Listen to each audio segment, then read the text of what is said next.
The Federal Reserve Bank, the national bank that is supposed to function independently of the national government, is regularly lobbied by big banks. Is this the same independent Fed that we keep hearing about?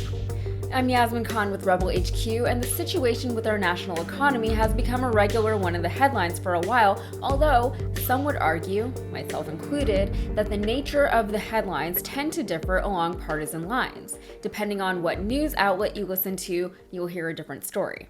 One side likes to blame everything on the president for some reason, ignoring the fact that the president only has so much sway over what's supposed to be a laissez-faire economy, and the other side, I like to think, at least attempts to get to the bottom of things. Now, hearing about the economy isn't unusual, especially not in October. It's often played up as a boogeyman leading up to the November elections, and considering that we're in a midterm year, that's exactly what we're seeing. The economy is such a perfect boogeyman too. It's complicated enough that most people don't really understand it. It's far-reaching enough that it impacts, or it can be said to impact, various facets of citizens' lives, and it deals with money, the most precious commodity of them all, and one that every single person in this country is depressingly tied to in one way or another. But the Fed, which is headed by Jerome Powell, is supposed to work independently of our national government, something that both the Fed and the government will remind you of. President Biden, for his part, has even stated that he wouldn't actively attempt to interfere with the Fed. Does this give Jerome Powell an exorbitant amount of power and authority over the average American citizen, especially as an unelected official? Yes, it does. And as an unelected official and the head of an unelected body, can Jerome Powell, and by extension the Fed, be trusted to do what's in the best interest of the average American citizen? Not necessarily, especially not when the Fed is actively being lobbied by the most predatory of institutions, the big banks. Before we get into that, let's talk briefly about what the Fed has been up to. If you haven't noticed, the Fed has been hiking up interest rates, a move that Powell says will combat high inflation rates eventually. Before that happens, wages need to fall in order to reduce the buying power of average Americans. And once wages and buying power fall, demand for goods and services will also fall. Once demand falls and supply exceeds demand, the economy will theoretically bounce back. The problem with all of this is that the demand for goods and services aren't likely to go down anytime soon, because much of the demand that we're seeing is demand for items that everyday people need every day to survive. It would take a lot for that demand to go down, and by that point, Americans would be struggling much more than they already are. Now, to that point, the Fed itself has acknowledged that it's currently employing a tactic that didn't work out so well in the past. Similar policies had created a, quote, severe recession back in the 80s. Similarly, the UN has expressed its concern that the interest rate hikes are, quote, inflicting worse damage than the financial crisis in 2008 and the COVID-19 shock in 2020. Of course, guess who saw this coming? Liz Warren, the Democratic senator from Massachusetts. Warren has been sounding the alarm on Powell for years, going back to 2018. Chair Powell, you said last week that interest rate increases, quote, moderate demand. Can you just explain a little more about what that means? Sure. So we think about interest rate increases as affecting financial conditions and then the economy through three broad channels, the first of which is interest-sensitive spending. So that's durable goods and automobiles and things like that. So interest rates go up, people's demand for, as a result of higher interest rates, will moderate or decline so that supply and demand can get into better balance. The second channel is just asset prices generally. Interest rates, as they go up, will cause asset prices to moderate across the economy, and people spend a little bit less out of their lower level of wealth. The third channel is the exchange rate, which is really just another asset price.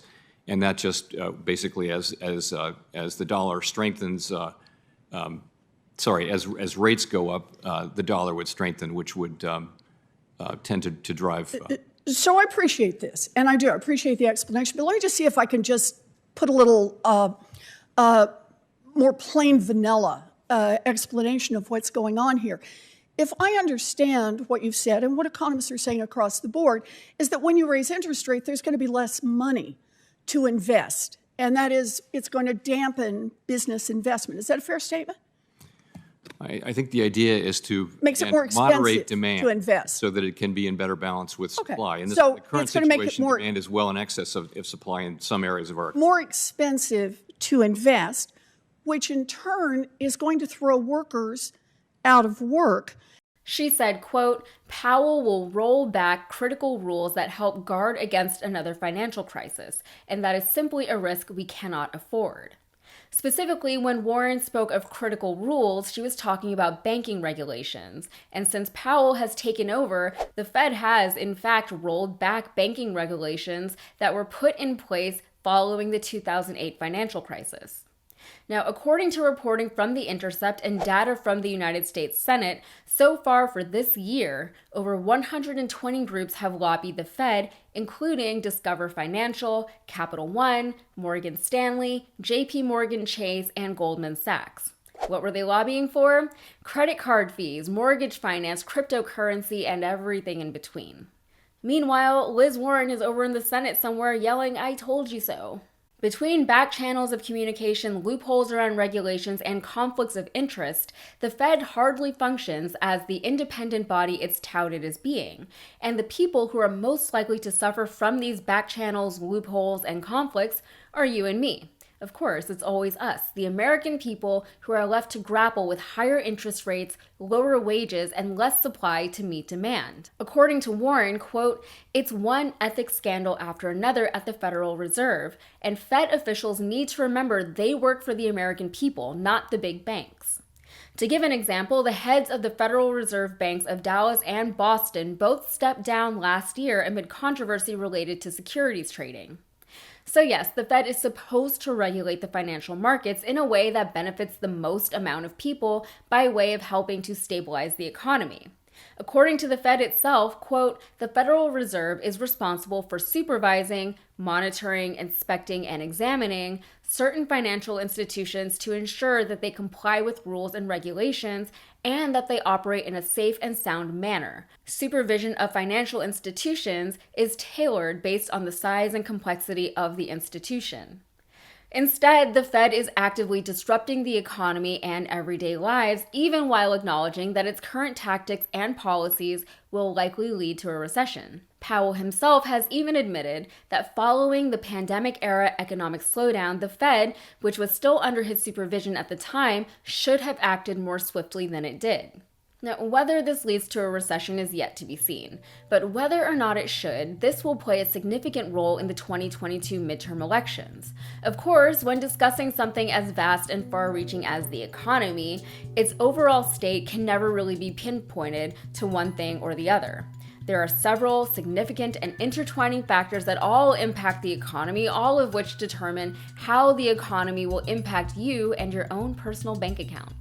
All right, that's it for me. If you got something out of this, please like and subscribe, and be sure to follow me over on Instagram and TikTok. Thank you.